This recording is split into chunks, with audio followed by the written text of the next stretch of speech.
And on you go. Hi there, good evening and welcome to you. I usually say a Sunday night viewing, but of course it's not Sunday night tonight. It is indeed Tuesday, the 27th of December. You have joined us here at Gersnet, the Rangers podcast made by fans for fans, to discuss a really busy festive period for Rangers, as you'd expect, on the park, off the pitch, lots going on in both of these areas the last week or so. So tonight, lots to discuss. My name's Scott Patterson. As always, you're very welcome. Thanks for joining us. We should say hello to Stewart Weir, who will join us at some point. He is there, I assure you. Hi, Stewart. Can you hear us? I can hear you loud and clear. Seeing me is another problem. Listen, it wouldn't be a podcast without me having some, issues with my camera and the lights. But anyway, we'll get there. We'll look forward to you joining us. And Ian Duff joins us as well tonight. Hi, Ian. How are you?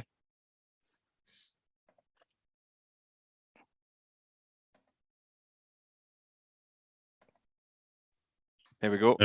Technical problems for me as well. Nothing to do with the Christmas excesses, I'm sure. Oh, that's it. Listen, we've all been there. We should say, of course, a belated Merry Christmas to all our viewers. If you are watching tonight, I hope you've had a fantastic time.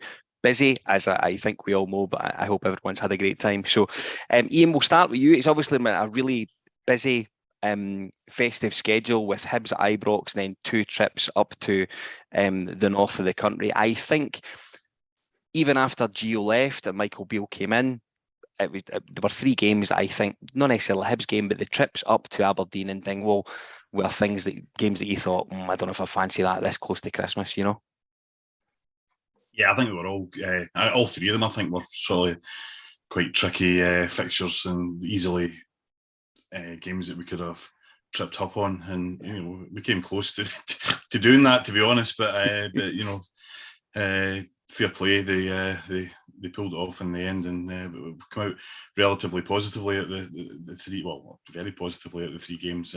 You could argue about the performances, but definitely the results.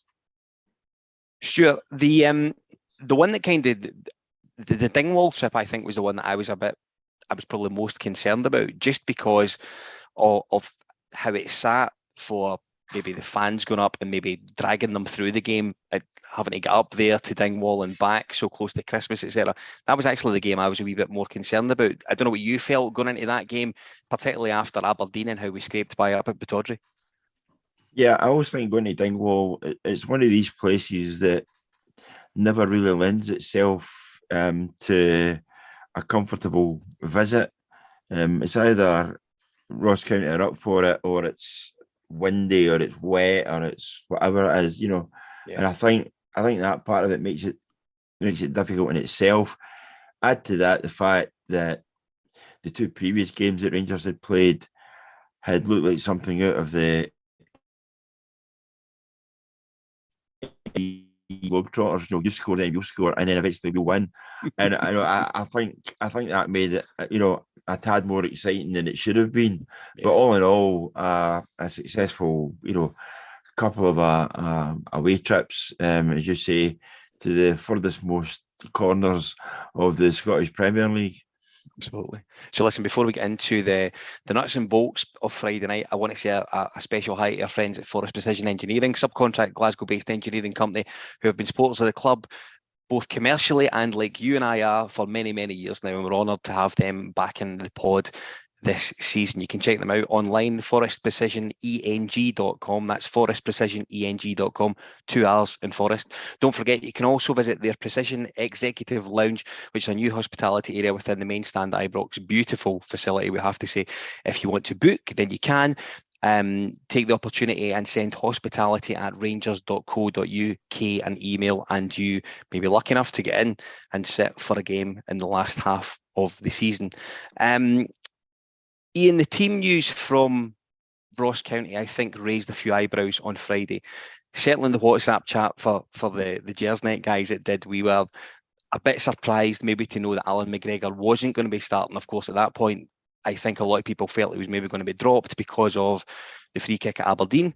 Turns out he was ill. McLaughlin comes in, but there also starts for Ben Davies, importantly, which we'll come to in a second. Scott Arfield started after his exploits at Pittodrie, and John Lundstrom came in as well. Was there anything about the starting lineup that made you think this just adds to the complexity of it a little bit, to be honest.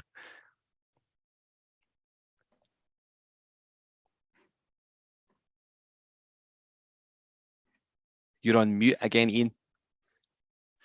One mute again. Yeah, I'll get there eventually. It's been a while. We're getting rusty. It's a good 6 weeks since we've been doing this.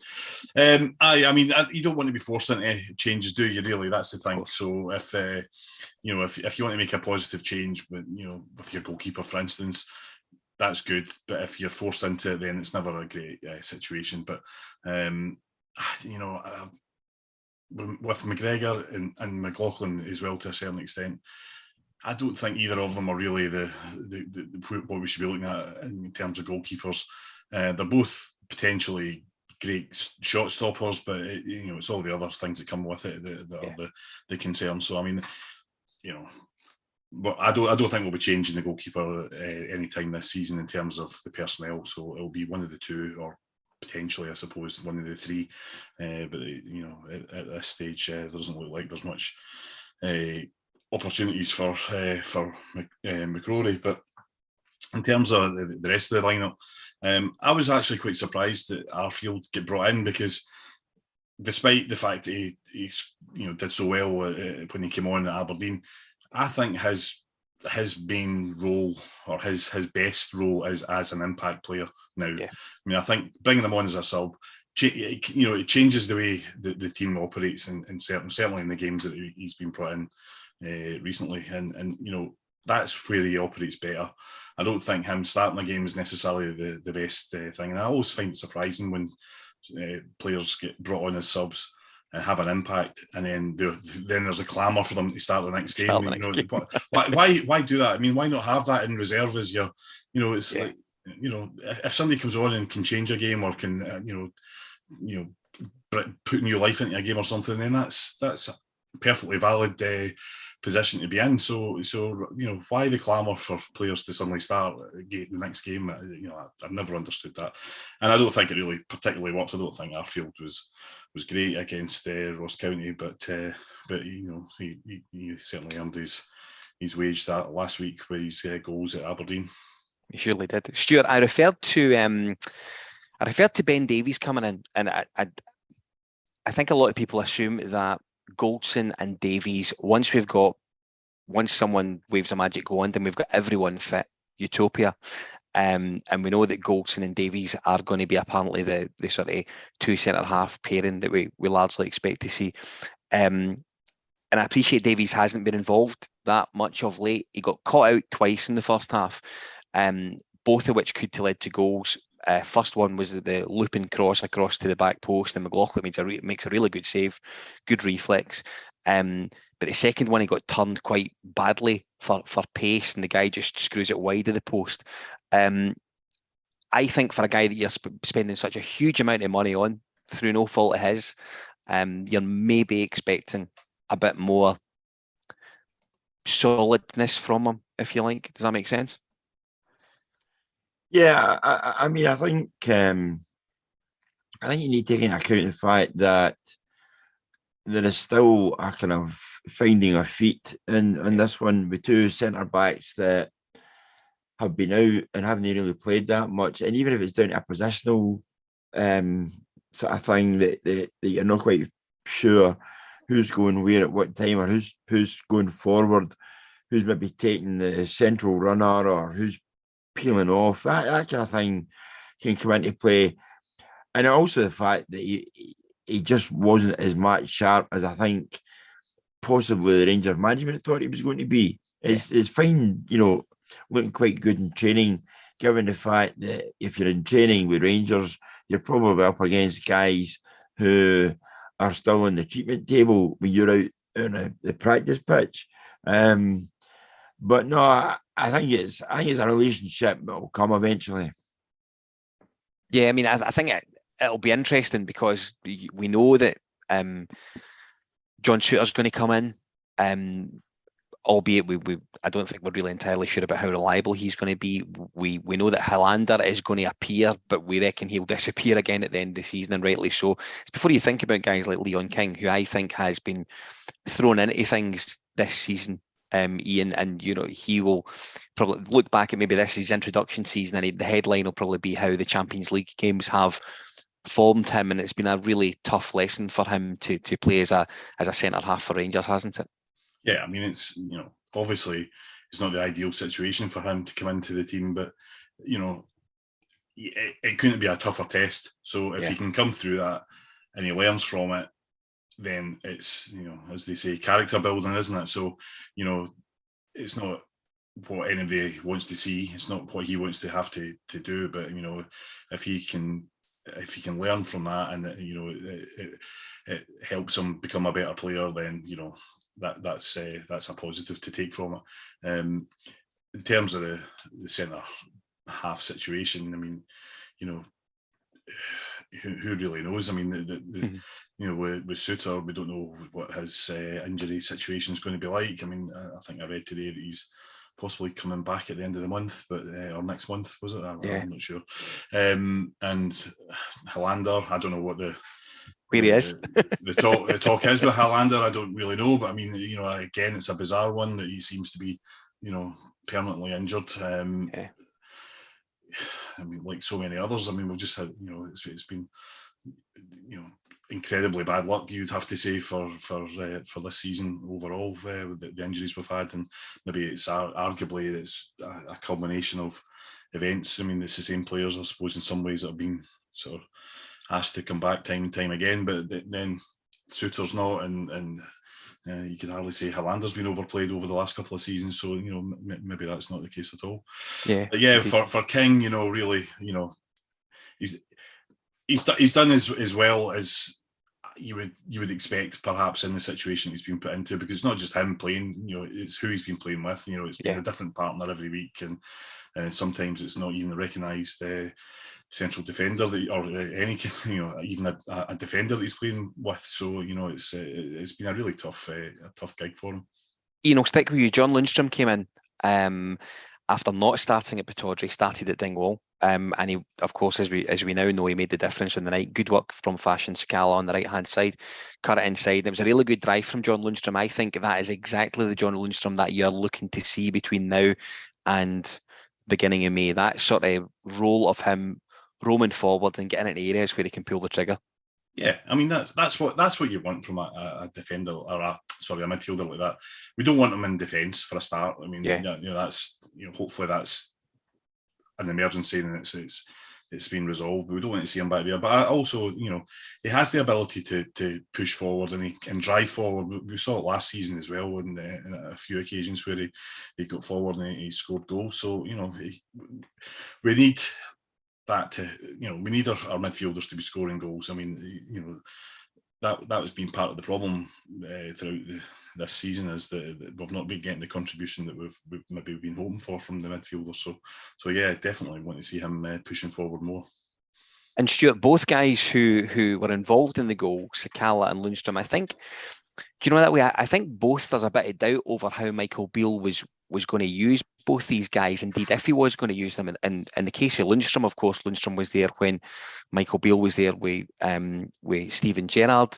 How is he going to be? But Sakala, I think, is a bit of an unknown for everyone. Both, of course, are playing under their third Rangers manager, and they've only been in the door less than 18 months probably. So interesting to see those guys used as regularly as what they've been since Michael Beale came back in. I do wonder at times when you actually watch these guys, if you're right to point out how many managers they've played under, and are you going by what the previous manager had told you? I want you as a wide guy who is our out ball, or I want you to be the guy that peels inside and has a pop at goal, or I want you to stay really wide and just play as an out and out winger.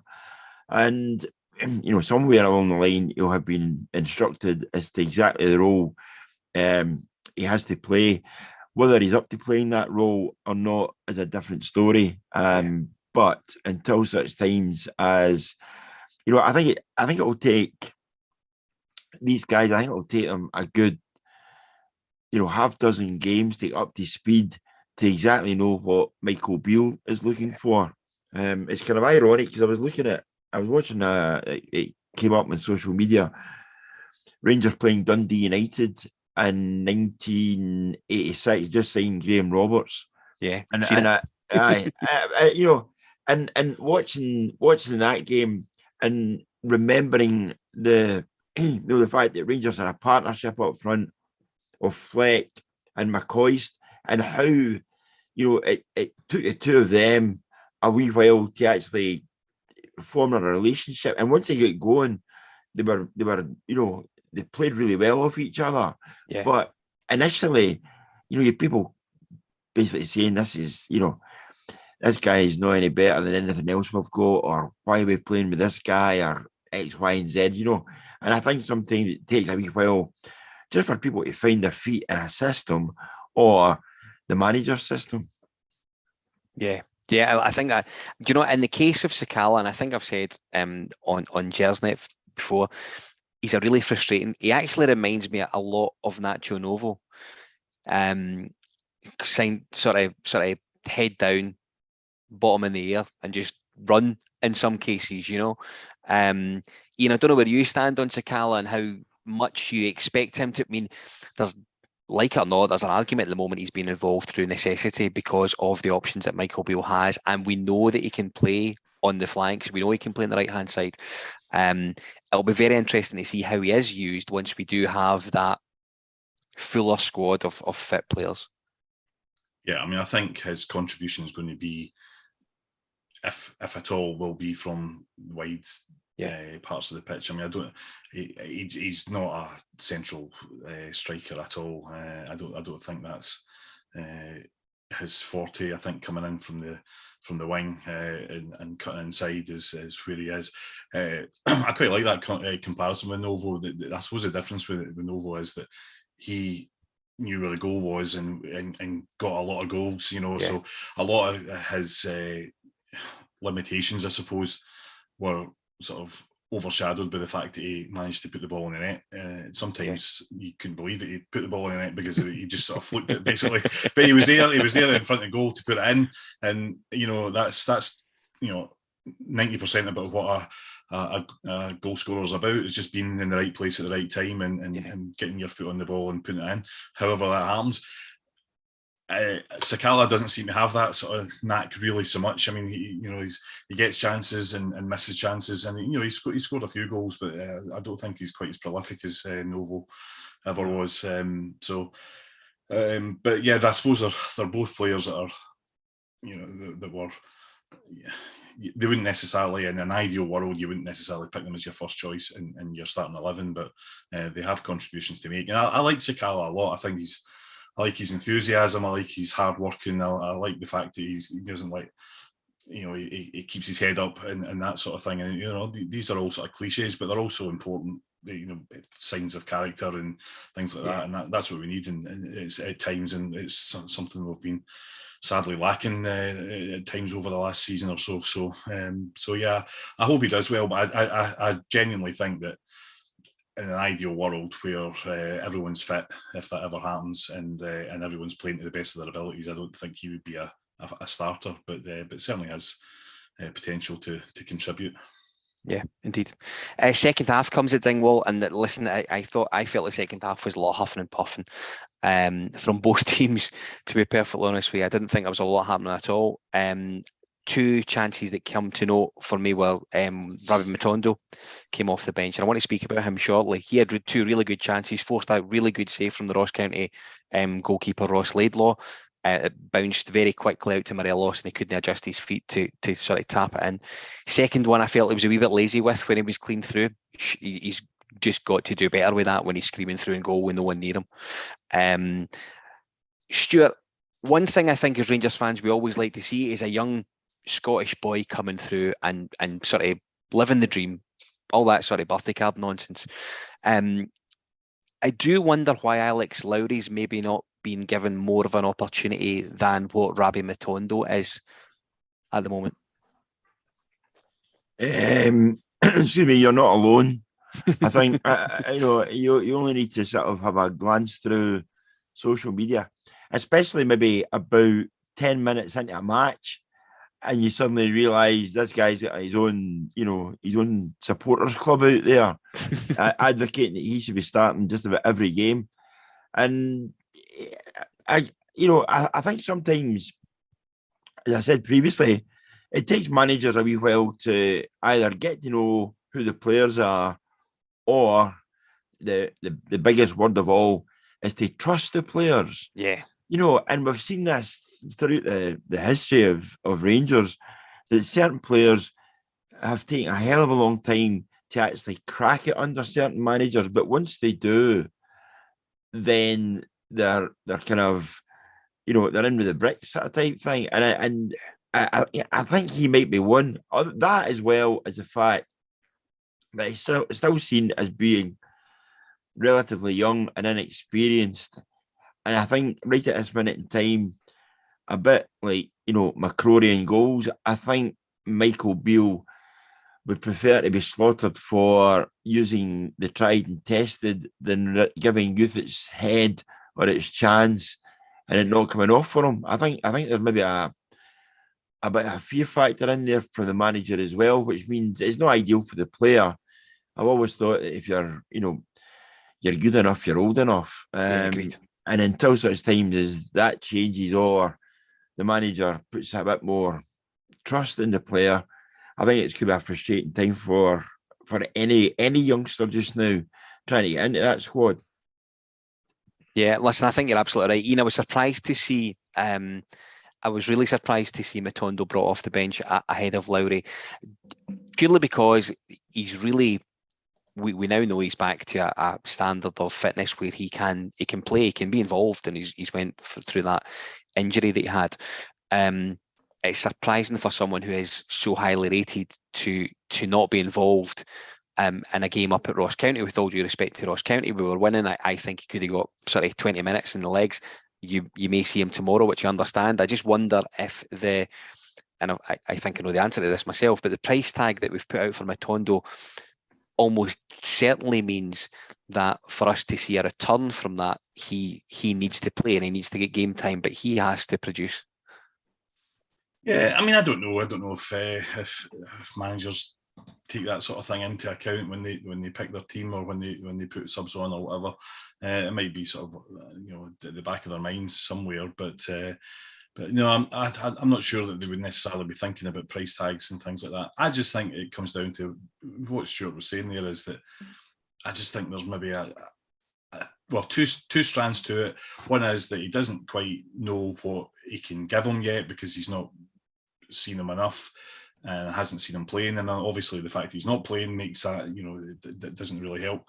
But also that he doesn't want to throw him into a situation that could backfire on the player. There's every player gets better the more they don't play. So at the moment, Lowry is there's so many expectations for him that if he doesn't live up to them, then there could be a backlash and people start getting frustrated with him, and all that stuff that comes with it. And maybe I wonder if he's just protecting him a little bit to save him for games where there's less pressure. So perhaps like the Motherwell game tomorrow is a good example of that, because it's a game that he could have a really positive impact on. Yeah. But maybe not the most demanding opposition that he could face. So I think maybe that's perhaps more what the manager's thinking about. But in terms of him, in terms of Matondo, I mean, I just think he's one of these players that I personally think we've seen the best we're going to see from him. I don't think he's going to given a run in the team suddenly become a much better player. I think he is what he is, and I think we've probably seen the best of him so far. And I would be surprised again, a bit like Sakala. I'd be surprised if he's a regular starter, or even a regular player coming on from the bench when we're all up to full fitness. I don't know if you would agree or not, but there's also the thing with managers about players being your player. If you've introduced them, therefore you have the confidence level in them, and you'll give them maybe a bit more of a chance. Whereas if you introduce somebody who was basically drafted in by a previous manager, you're always a bit wary about you not quite seeing what other people saw in him. But I've seen that, the more managers that you chop and change with, the more you see that with young players. I think young players really suffer from that kind of thing, because a manager is down, what can I start to make? He's down to results, and he's not got to take a chance and basically saying, right, I'm going to give all the sort of 17, 18, 19-year-olds a go here because the rest of you have let me down badly. You're going to stick with the tried and tested. Yeah, absolutely. Stuart, it's interesting to hear you, and indeed both Iain refer to... No see me anyway, that's for sure. It's interesting to hear you refer to things, and you indeed use words like reliability and trust as far as sort of youth is concerned.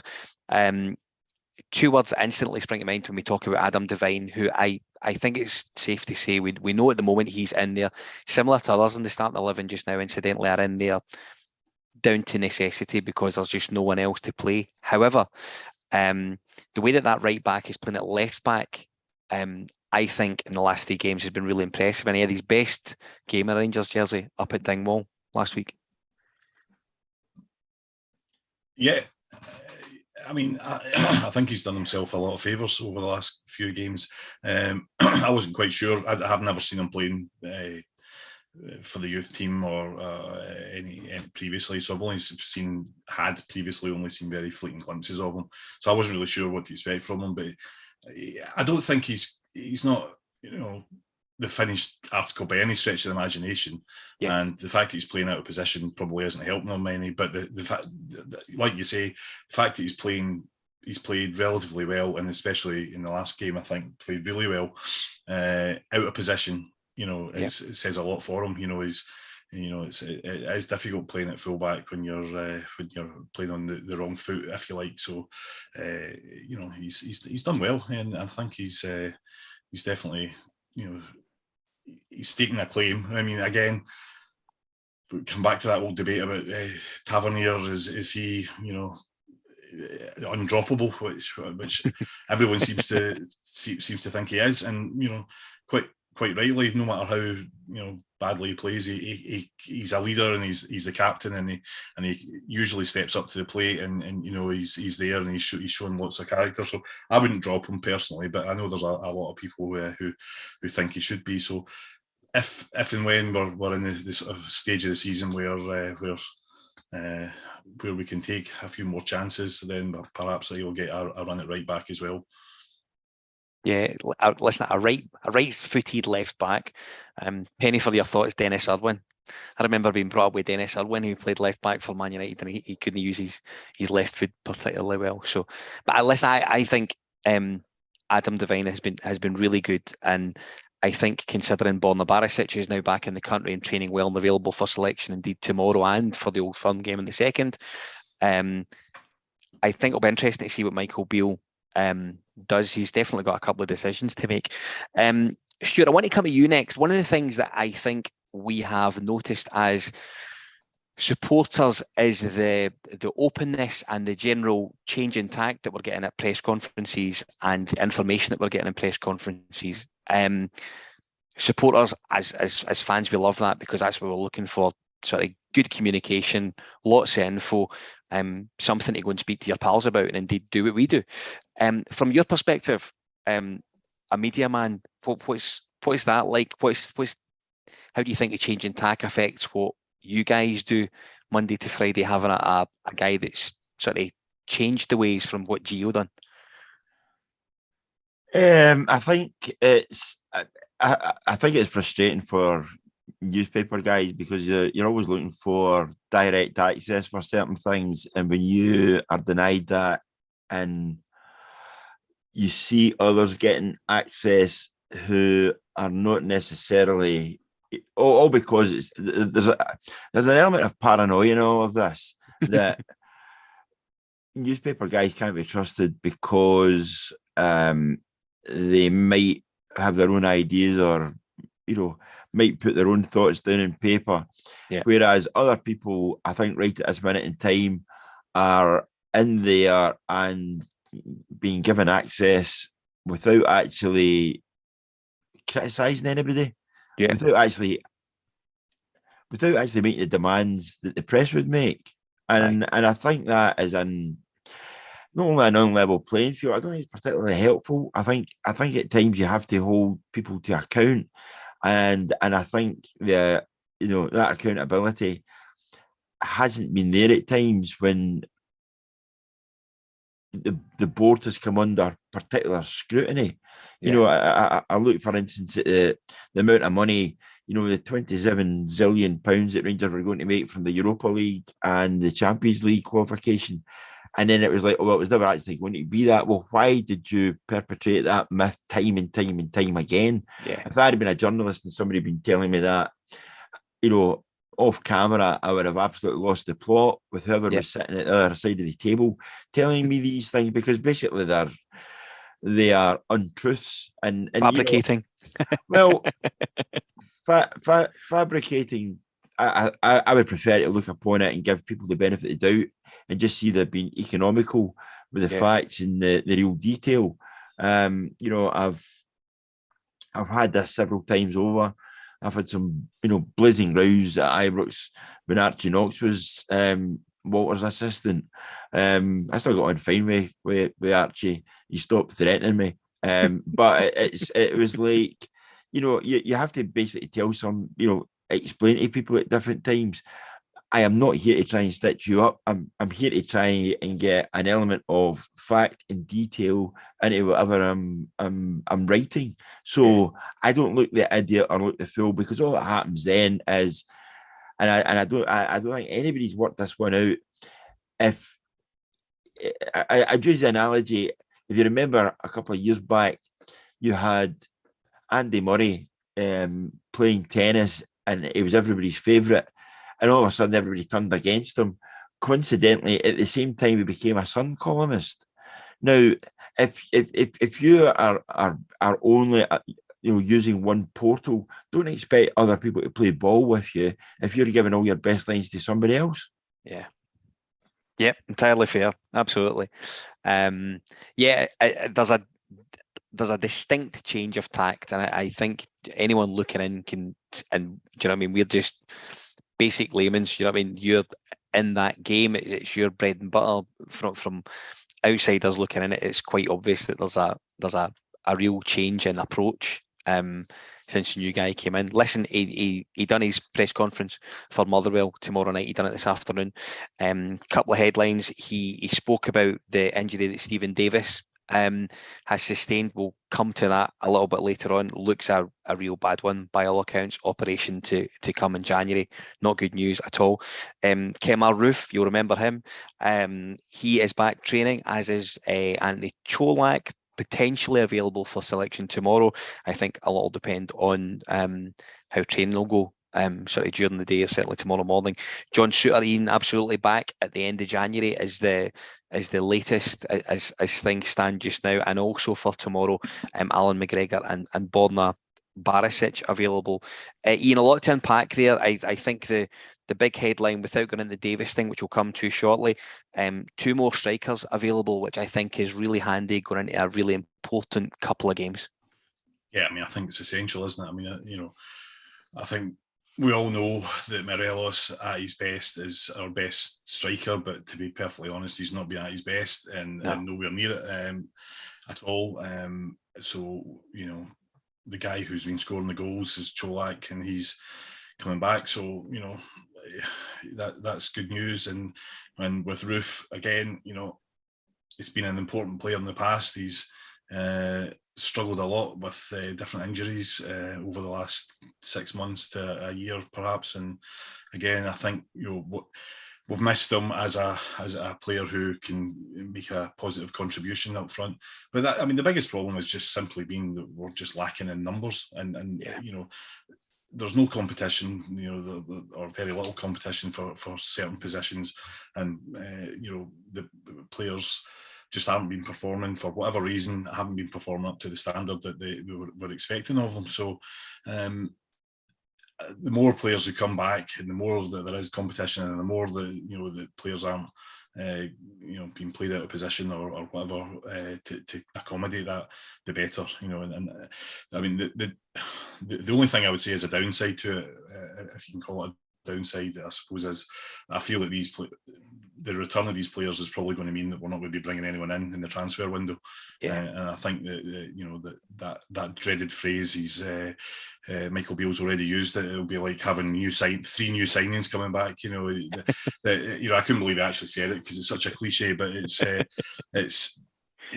that's the way it looks to me now. I don't know whether you could look at it 2 ways, because you could almost say that this season's a write-off already, even though we're only at Christmas. I mean, I personally think they're probably not going to win the league. I think that's probably not been too, dramatic over it. But there is other elements to the season as well. There's 2 trophies to be won as well. So, and we want to start building for next season.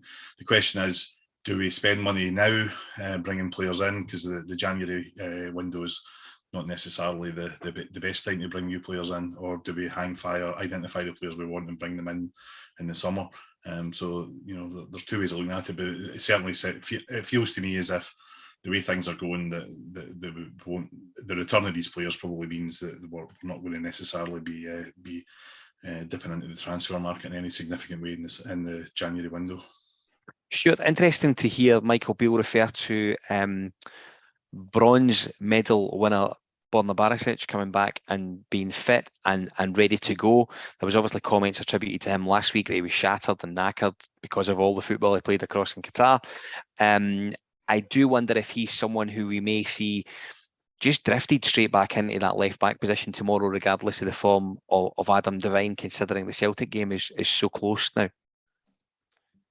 Yeah, I think I go back to the phraseology I used several minutes ago. Tried and tested. Yeah.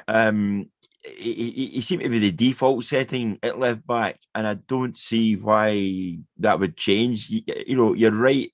If anything, Michael Beale has just built the guy up by giving him, a bit like Mutley looking for a medal. It's like medal. You're a third place finisher in the World Cup. Therefore, you have to be good. The fact that you were in and out of the team, a squad member, that kind of thing, it seems to have been lost. But I do think the one thing you'll get from Barisic is 100+% effort. Maybe not always in the direction that you actually require it, but I also think that it gives the problem you have, or the issue you have with Devine playing at a right-footed player playing at left back, is they will always stop and cut back inside, whereas a left-footed player will drive to the byline, or if he gets half a yard, he will deliver a cross. Yeah. And I think that's one of Barisic's strengths, and therefore loading the ball into the box is something that Rangers need to do if they want to score goals. So I'm always kind of wary of players with this sort of, if you like, wrong foot playing in a certain position. And I think fullback is one that doesn't lend itself great unless you're somebody who actually can cut back inside and then drive in towards the penalty area. I think that's maybe slightly different. But all in all, I would always go for a left back who could deliver a quick cross and get the ball into the box. Yeah, no, I listen, I agree with you. It's true what you say there, Stuart, and indeed what you see. And all of a sudden there seems to be options. There are options that are coming back, and they are coming back at a very interesting time. And left back is one that I'm interested to see just exactly how he deals with it. Before we do a little bit about Stephen Davis, I should say hello to Zenith Coins, who are supporting us this season. They are the official supplier of the Rangers Club coin. Each gold-plated coin has a unique serial number engraved on the outer rim, comes complete with a Rangers presentation box and a certificate of authenticity. Rangers legends such as Mr. McCoist, Derek Johnston, Marvin Andrews, Tom Stoltman, the world's strongest man, who was on the telly this afternoon, big guy. Gordon Ramsay has one as well. They all own that official Rangers Club coin. If you can, check them out. All the w's.zenithcoins.com.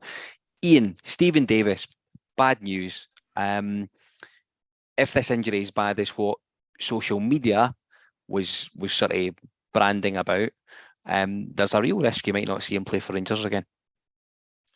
Yeah, I mean, I think that probably is, sadly, is possibly the case. I mean, it certainly sounds like a bad one. He's going for an operation, I think, in the next few days. So, the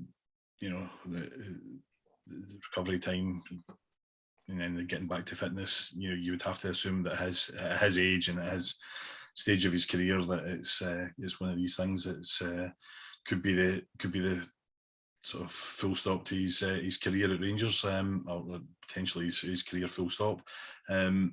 You would hope that if he wants to do it, that there would be a place for him on the coaching staff if that's something that he's keen to do, and if he's certainly got lots to offer to the younger members of the squad, if nothing else. But it'd be a sad day if because I mean over the years he's one of these players that sometimes goes under the radar a wee bit because he's not necessarily the most spectacular of players, and he's fairly quiet, and he's not going to cause a lot of controversy. So sometimes he gets a little bit forgotten about, but his contribution over you could argue over two periods has been immense, and is when he does hang up his boots, whenever that is, whether it's this season or next, then I hope he gets the amount of credit he deserves for it, because he's been a real strong contributor to Rangers over the years, and internationally as well. He's been quite a major player as well. So it'd be a sad day when he does hang up his boots, and it's a shame if it ends like this through injury. Then that would be a real shame for him. So just the point that Ian makes there is absolutely spot on. I mean, only a guy of a certain vintage and a certain age, and he's never shirked playing for Northern Ireland either. Whereas other guys, aged early 30s, are suddenly no longer available for their country because they want to look after extend their career.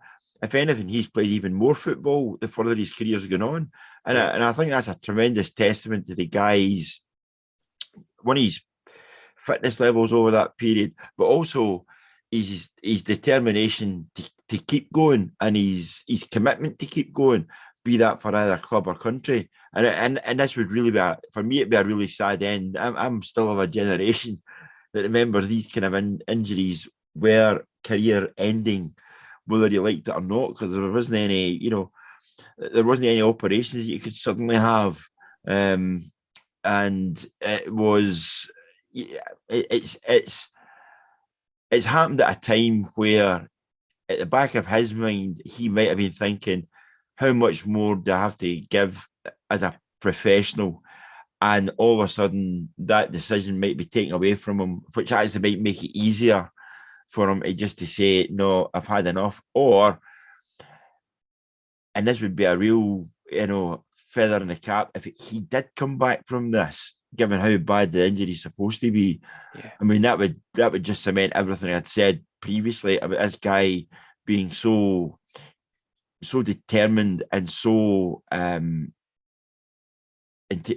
almost like tunnel vision to actually just keep going because he wants to strive to be the best he ever could be, regardless of age. I think as well, Stuart, one of the things that I've often thought about Stephen Davis is just the sort of how influential he is, perhaps in and around the sort of training centre on a daily basis. Listen, he hasn't been used as regular as what he perhaps not should have been, because I think it's time is catching up as it tends to do. However, I'm sure he has an influence in and around the dressing room that you just can't possibly underestimate. You refer rightly to his professionalism around his sort of international desires to sort of play and be available to play as and when they needed him. I think that itself is huge. And guys you look at we spoke about youngsters tonight on the podcast, Adam Devine, Alex Lowry. I think instantly Charlie McCann, Northern Irish guy. He must be someone who, Stephen Davis must be someone who he looks up to, as far as, if I want to have half as good a career as what he's done, he's the model. He's who I need to copy. He's who I need to replicate.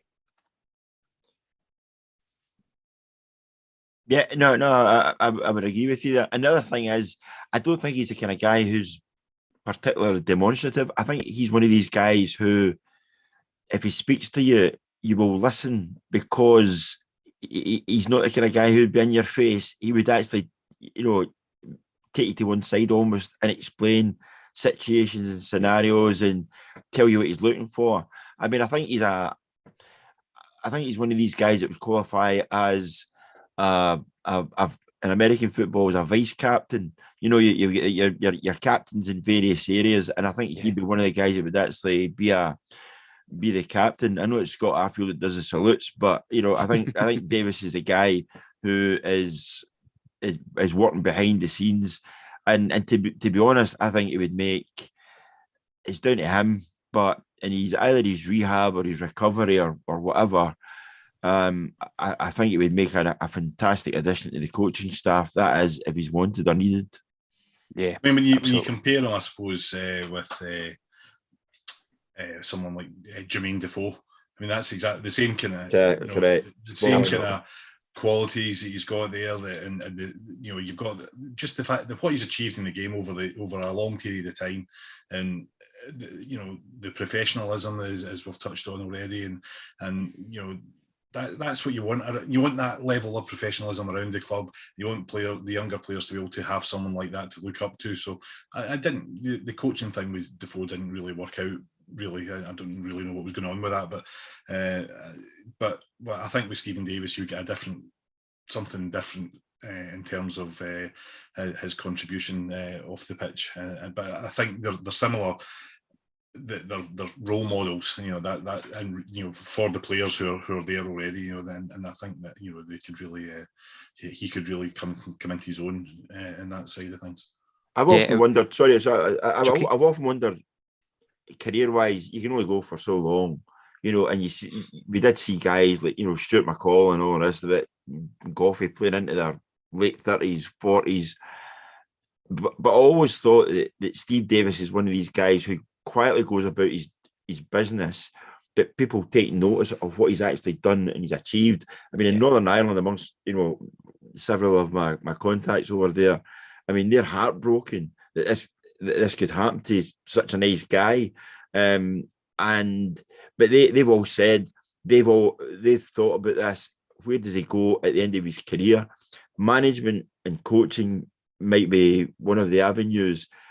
It'll be interesting to see if Steve Davis approaches management or coaching in the same way as he's approached his career. Then there will be several managers and coaches looking over their shoulder, because I think he will go about it his way and do it to the best of his ability. But also, I think he's got such a back catalogue of knowledge and experience that others can't touch upon. Yeah, absolutely. It was really interesting. Scott Arfield was the guy that was put up for the Motherwell press conference today, and he was asked numerous questions about Steve Davis, and he used the word sort of respected, and it's quite clear. Michael Beale spoke about it as well, of course, as we said earlier on. He's a really highly respected member of the playing staff in and around the training centre, whether he's involved or not. So listen, I think that the closing thing I would like to say is that I think the Rangers support obviously wish him all the best in a recovery, and we hope, of course, that it indeed isn't the end of his playing career. One last thing that the Rangers Review quoted today on Twitter, Michael Beale said, in midfield there is a little bit of uncertainty. I think it's fair to say it's an area we are looking to improve upon. So in January, I would fully expect us to dip into that midfield pool and try and improve things a little bit. That will just about wrap it up for us tonight. Iain, thanks for coming on. Pleasure. Enjoy the remainder of your night and your break. Are you back in a sort of day job this week? No, back to work tomorrow, in fact, and then I'm off for the weekend. So yeah, back. Stuart, good to have you on. Of course, your day job never stops, does it? My several day jobs never stop. It's I don't think there's anybody in the industry now has one particular job. I don't mention some of them simply because I want to keep it for myself. Brilliant. Thanks for coming on. It's good to have you on. We should say, listen, lots coming up, of course. Motherwell tomorrow, Ibrox. I'm sure that potentially Colin and Eck will do a post-match skit from Ibrox after the match tomorrow. Hopefully it's to celebrate 3 points, and of course we'll have our build up to the Old Firm game on the 2nd of January. Thanks to Brian in the background for doing the direction for us. We'd appreciate it. We couldn't do it without him. And we should say we hope that Frankie is over the shits, I think is the only word we can say for it. Thanks very much for taking time out to watch tonight. Don't forget to check us out on the socials. We're right across social media. If you can, check us out there, and you can jump on to our fans forum as well, all the w's.gersnet.co.uk. Thanks for watching. Good night.